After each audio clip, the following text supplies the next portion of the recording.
दोस्तों, क्या आप सभी जानते हैं कि हमारे शरीर का डाइजेस्टिव सिस्टम काम कैसे करता है? कहाँ से कौन से एंजाइम निकलते हैं, उनका काम क्या होता है?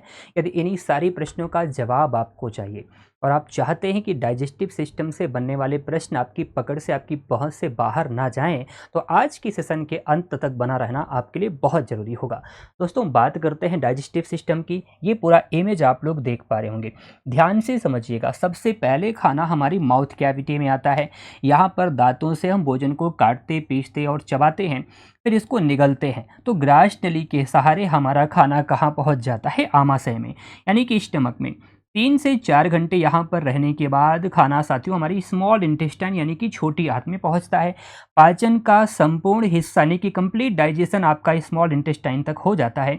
स्मॉल इंटेस्टाइन के आगे लार्ज इंटेस्टाइन में वही खाना पहुँचता है साथियों जिसका पाचन नहीं हो पाता है। ठीक, अब ध्यान रखिएगा, स्टेप बाय स्टेप खाना हमारी डाइजेस्टिव सिस्टम के कौन कौन से ऑर्गन्स में जा रहा है उसको देखने का प्रयास कीजिएगा। सबसे पहले भोजन हमारी माउथ कैविटी में आया, फिर उसके बाद ओइसोफेगस यानी कि ग्रास नली के सहारे ये कहाँ पहुँच जाएगा? स्टमक में पहुँच जाएगा।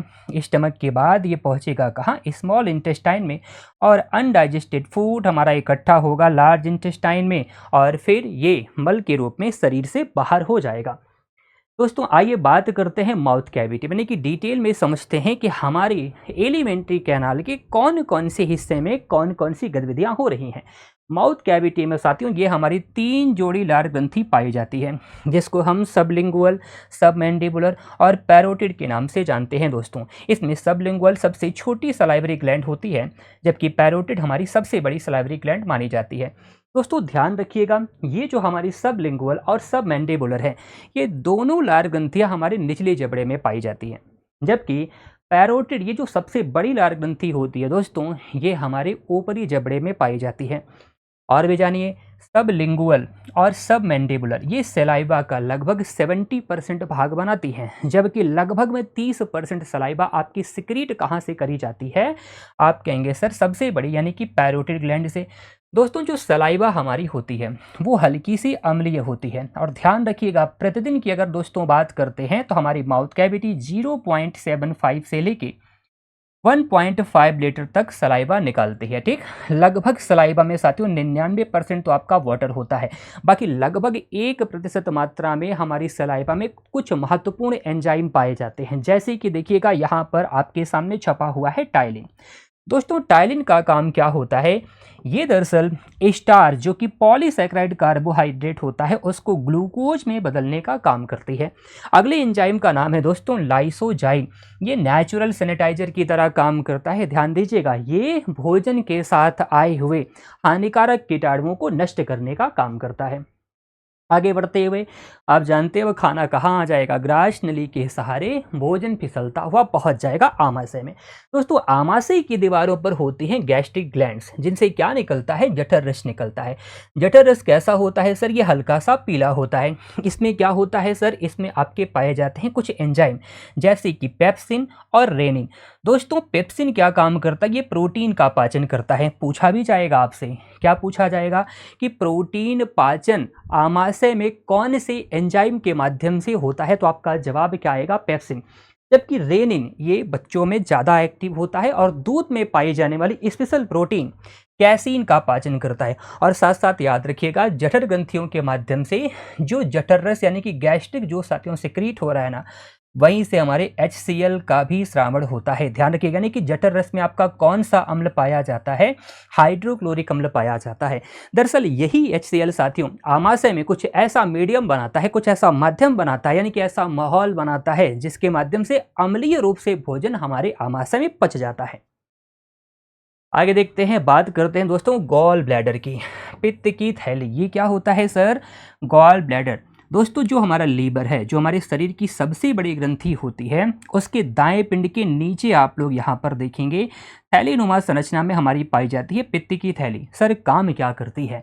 देखिए जो पित्त रस हमारा साथियों बाइल जो सिक्रेट करता है ना, जो हमारा यकृत होता है दोस्तों, जो हमारा पित्त रस सिक्रेट करता है ना, यानी कि बाइल जो सिक्रेट करता है, उसको स्टोर करने का काम किसका होता है दोस्तों? गॉल ब्लैडर का होता है। बात करते हैं बाइल जूस की। हमारे शरीर में प्रतिदिन लगभग 800 से लेकर 1000 मिलीलीटर पित्त का श्रावण होता है। इसका काम क्या है? बहुत इंपॉर्टेंट है, वसा का इमल्सिफिकेशन। ये क्या है सर? वसा की बड़े बड़े अणुओं को पानी के अणुओं के साथ मिलाकर छोटे छोटे अणुओं में तोड़ देने वाली परिघटना ही हमारी क्या कहलाती है? इमल्सीकरण यानी कि इमल्सिफिकेशन कहलाती है। दरअसल इससे आगे चलकर वसा का पाचन काफ़ी ज़्यादा आसान हो जाता है। ये भी आपसे प्रश्न पूछेगा कि जो पित्त रस हमारा होता है, जो बाइल जूस होता है, ये कौन से पोषक तत्व का पाचन करता है? तो आपका जवाब आएगा लिपिड्स यानी कि वसाओं का पाचन करता है। दोस्तों पित्त रस का पीएच मान होता है 7.7 और ये इसका रंग आपसे पूछेगा तो हल्का सा हरा आप लोग बता सकते हैं। और पित्त वर्णक जिसको हम बिलीरुबिन के नाम से जानते हैं, इसका अत्यधिक जमाव शरीर में जॉइंडिस यानी कि पीलिया का कारण बनती है। यहाँ पर बात करते हैं दोस्तों छोटी आंत की। छोटी आंत के 3 भाग होते हैं। सबसे आगे का भाग जिसको हम डुओडेनम कहते हैं, बीच का भाग जिसको ज्यूजेनम कहते हैं, और सबसे लास्ट वाला भाग होता है आपका शेषांत। पाचन की दृष्टि से सबसे महत्वपूर्ण भाग की बात करेगा तो आपको ग्रहणी बताना है। दोस्तों ये आहार नाली की हमारी सबसे लंबी भाग मानी जाती है। कौन? छोटी आंत। इस बात का ध्यान रखिएगा।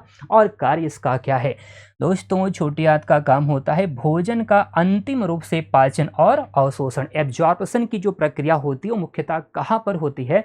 छोटी आंत में। ये जो आपका साथियों रसांकुर पाया जाता है जिसको विलाई कहते हैं। सर ये क्या है? अंगुलाकार संरचना होती है, अंगुली के आकार की संरचना होती है, जो छोटी आंत को अत्यधिक क्षेत्रफल देती है ताकि जो भोजन पच गया है उसको ब्लड में मिलाया जा सके, यानी कि एब्जॉर्ब किया जा सके, यानी कि अवशोषित किया जा सके। दोस्तों छोटी आंत के माध्यम से कुछ एंजाइम निकलते हैं जैसे कि एरेप्सिन। ये किसका पाचन करेगा? प्रोटीन का पाचन करेगा। माल्टेज नाम का एंजाइम दोस्तों क्या करेगा? माल्टोज शर्करा को ग्लूकोज में बदलने का काम करेगा। लैक्टेज नाम का दोस्तों जो हमारा एंजाइम पाया जाता है छोटी आंत के माध्यम से निकलता है, ये लैक्टोज का पाचन करेगा। किसमें? गैलेक्टोज और ग्लूकोज में।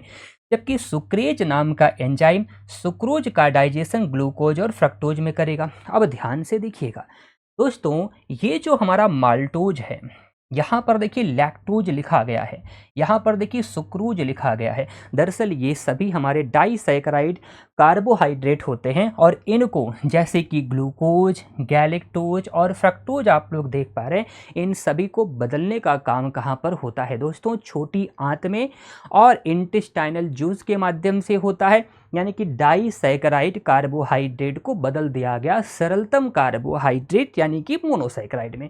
और जब आपसे क्वेश्चन करेगा कि छोटी आंत के माध्यम से वो कौन सा एंजाइम है जो प्रोटीन का पाचन करेगा, तो आपका जवाब क्या आएगा? इरिप्सिन। अब आइए ले चलते हैं आपको प्रश्नों की तरफ। हमारी ग्रुप डी के एग्जाम में डाइजेस्टिव सिस्टम से जो प्रश्न इंपॉर्टेंट हमें लगे हैं वो आपको यहाँ पर दिखाने का प्रयास किया जा रहा है। देख लीजिए, समझ लीजिए कि हमारे एग्जाम में अब तक प्रश्न कैसे पूछे जा चुके हैं। ठीक दोस्तों, पहला प्रश्न है निम्नलिखित में से कौन सा पाचक एंजाइम लार में पाया जाता है? तो आपको जवाब मिल चुका होगा, अमाइलेज, जिसको साथियों हम पूरा नाम इसका क्या पढ़ेंगे? सलाइवरी अमाइलेज पढ़ेंगे। और इसको हम दूसरे नाम यानी कि टायलिन के नाम से भी जानते हैं। किस नाम से? टायलिन के नाम से भी दोस्तों जानते हैं। अगले प्रश्न की बात करते हैं। जो हमारा सलाइवरी अमाइलेज है ये किसका पाचन करता है? तो आपका जवाब आएगा सर स्टार्च का पाचन करता है। थोड़ी सी बात आप लोग यहाँ पर दोस्तों समझ लीजिएगा। देखिए जो हमारा स्टार्च होता है, जब हम रोटी खाते हैं साथियों तो रोटी के माध्यम से चोकर भी तो हमारे पेट में जाता है। दोस्तों स्टार्च को बदलना है किसमें? माल्टोज में। आप पूछेंगे सर ये स्टार्च क्या है? तो मैं आपको बताऊंगा भैया, ये हमारा पॉलीसैकराइड कार्बोहाइड्रेट है। अरे सबसे जटिल वाला, सबसे कठिन वाला हमारा क्या है? कार्बोहाइड्रेट। इसको सर स्टार्च को किस में बदलना है? सर माल्टोज में।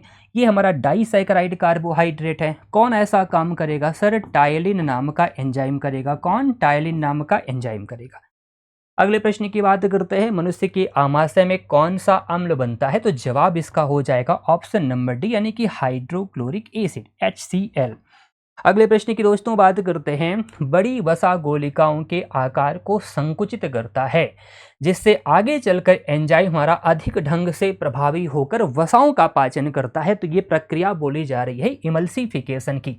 ठीक। और ये काम कौन करेगा? आपका पित्त लवण, जिसकी चर्चा हमने पीछे ही किया है। इमल्सिफिकेशन बड़ी बड़ी वसा के अणुओं को छोटे छोटे अणुओं में बांट देने वाली प्रक्रिया। ठीक, आगे आ जाइएगा।